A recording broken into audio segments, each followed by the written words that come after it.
If you missed Monday Night Raw this week, you missed a great episode. So much happened, and there were so many great matches. So let's go over everything you need to know to watch Raw this week. I'm the greatest. Big smile for the haters. Whole world know that I'm... CM Punk kicked off the show with a promo for the Hell in a Cell match with Drew McIntyre at Bad Blood. CM Punk started his promo off by stating something that he stated in the first promo he made when he came back, which is, "I'm not here to make friends." The full quote is, "I'm not here to make friends, I'm here to make money," but he changed it to say, "I'm not here to make friends, but I did make a mortal enemy." He would go on to say that the only way this feud ends is in Hell in a Cell. He told the crowd that his wife and little sisters asked him not to take this match, but then laid out the reasons why he has to take the match. He says this feud has to end. It's not good for either of them. Drew McIntyre promised to stop CM Punk's heart in their last match, and yet it's still beating. CM Punk reminds Drew that the last time that they were in Portland, CM Punk told him that if he was pushed far enough, he could become the devil himself. And CM Punk states that he's been pushed far enough to become the devil. Now, this is a fantastic promo by Punk. I could not be more excited for this match. Look at how he left this off. It is bone-chilling and exhilarating, and I am so excited for Bad Blood. Would go on to face Sheamus after they both cut pre-match promos in the backstage area, with Sheamus calling Pete Dunne Butch, which we all know is a big no-no to Pete Dunne. They had a heavy-hitting and hard-fought match. So good. I think they're starting off on a beautiful, beautiful feud that will last for maybe a couple more weeks. And I can't wait to see what comes of it. Zoe Stark faced off with Natalya winning over Zoe Stark in a very, very good match. Every time I watch Zoe Stark, I am surprised by how good her in-ring work is, because I can only think of how bad her promo work is. I think the sky is the limit for Zoe Stark if she figures out how to do promos. And working with Natalya may be the best possible chance for her to figure that out. Natalya is a well-known vet, excellent in the ring, and is always improving on her craft. I can't imagine a better matchup for Zoe Stark to bolster her future with the WWE. Now, this match is a response from the 6-woman tag match we had 2 weeks ago that ended up in Natalya taking a win with a sharpshooter on... Natalya so bravely stepping up to help out the likes of Lyra Valkyria with the team of Natalya. Vega when it comes to the numbers game. But Natalya now, this match was in response to the 6-woman tag match we had 2 weeks ago that saw Natalya, Lyra Valkyria, and Zelina Vega defeat the Pure Fusion Collective.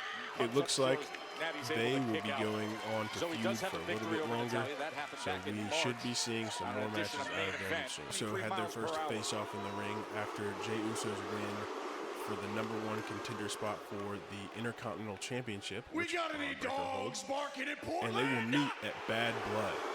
Now, this was one of the best promos from Jey Uso we have seen in a long time. He hasn't done this well since working with the Bloodline. And yet this is the first time in a long time we have not seen him say yeet after every sentence, and it's refreshing and makes me believe that Jey Uso might actually win this. Braun Breaker also is fantastic in this promo. The sky is the limit for Braun Breaker.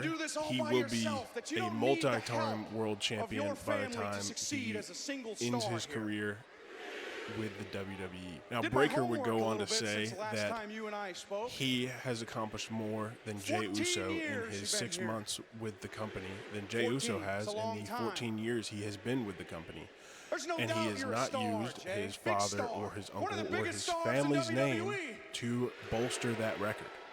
which is very true. Been with the company for 14 years, but he's been getting gold since Braun Breaker was in diapers. And this will be his first true test come Bad Blood. Jay finds a way to cut through that thick exterior that Braun Breaker has with a shot about his NFL career. Let's take a look and see how this ended. Excited for their match at Bad Blood. Bad Blood is shaping up to be a great pay-per-view and might be one of the best of the year. Next up, the Judgment Day defeated the New Day for the World Tag Team titles. This is the Judgment Day's first defense since winning the titles, and it did not disappoint. This was a good match, but it ends very interestingly. The Judgment Day obviously comes in to help JD McDonough and Finn Balor retain, but the New Day had the LWO on their side as they had recently attacked Rey Mysterio. With everything around the ring calming down, the referee returns as Finn Balor hits a coup de grace on Xavier Woods to retain their titles. Xavier Woods was not happy about this, stating that something had to change. And I do believe he's right. We will cut to a backstage segment where Xavier Woods is extremely angry at the LWO. It seems Kofi Kingston had asked him to come help, but did not tell Xavier Woods. The New Day seems to not be on the same page anymore, which we could be seeing a breakup soon. I hope that they figure it out and get back on the same page, because the New Day is such a great tag team, and they do so much better together than they do separate. But look at what Xavier Woods had to leave Kofi. Now, if you've got about 5 minutes and want to watch two men just destroy everything around them, then boy, do I have the match for you.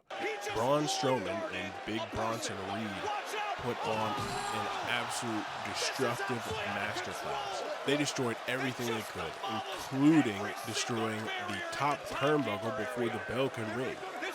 This match never officially started. They would go on to fight all the way around the ring and into the backstage area, trying to be separated by security. Braun Strowman would then throw any security guard that tried to touch him and flip a golf cart on him. Bronson Reed then does a tsunami splash onto Braun Strowman through 2 tables in the backstage area. As they're trying to get this separated and figured out, Braun Strowman gets up and puts Big Bronson Reed through a wall. Absolute insanity. I can't wait to see what they have in store. I hope we get a full-fledged backstage brawl between the two of them where they can just go crazy and just be big, strong men throwing big things at each other and putting each other through walls and windows and all kinds. Sami Zayn once again challenges Gunther for his World Heavyweight Championship, with Ludwig Kaiser coming out to respond. Now, Sami tries to pull at Ludwig's heartstrings the same way that people tried to pull at Sami's while he was working with the Bloodline. He would tell Kaiser that he is better than Gunther, and he's better than just being a mouthpiece. Gunther would then come out to confront Ludwig and Sami, asking Ludwig if there was anything he needed to tell him. Ludwig would then say he has something to get off his chest and attack Sami Zayn. Gunther would then tell Sami that he will always reject his challenge for his World Heavyweight Championship. Gunther has not set a match for his World Heavyweight Championship since winning, and I'm eager to see who is the first challenger.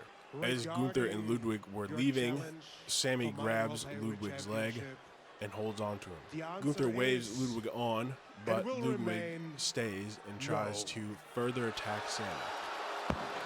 Sami turns it around and does a haluva kick in the corner while looking directly at Gunther. I have no idea where they're going with this, but I do hope to see Kairi Sane had a match set for that night. But due to Kairi Sane still having stitches and unable to perform, Iyo Sky confronted Bianca Belair about it, and Bianca asked her if she would like to take her place. Iyo Sky accepts and goes on to have one of the best matches of the night. In all seriousness, if you have the time, I would watch this match. Even Dave Meltzer, who notoriously rates women's wrestling low, rated this at a 4.5 stars. This is a fantastic match and one of the best Raw matches we've seen this year. Both women were able to show how good they are in the ring without diminishing the other. It was a very 50-50, very evenly fought, and very good match. Iyo Sky would end up taking the win with a small package pin. I do hope to see more of them in the future. I think this is leading up to a Damage Control versus Bianca Belair and Jade Cargill tag team title match, and I hope we get that soon.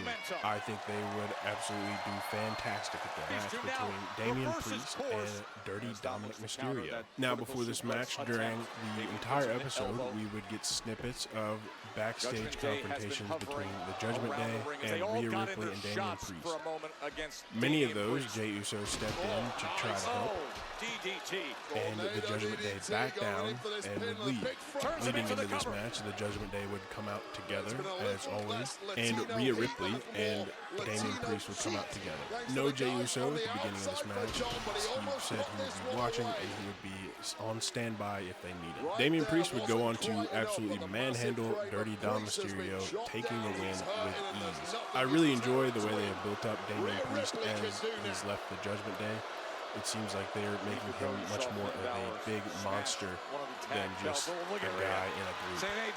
I think we didn't get to see that a lot because of the involvement of the Judgment Day, and I'm glad we're getting it now. After the match, of course, the Judgment Day comes in and jumps Rhea Ripley and Damian Priest. Jey Uso would come out to try to help the Terror Twins fight off the Judgment Day before Braun Breaker would spear him right in front of the ring.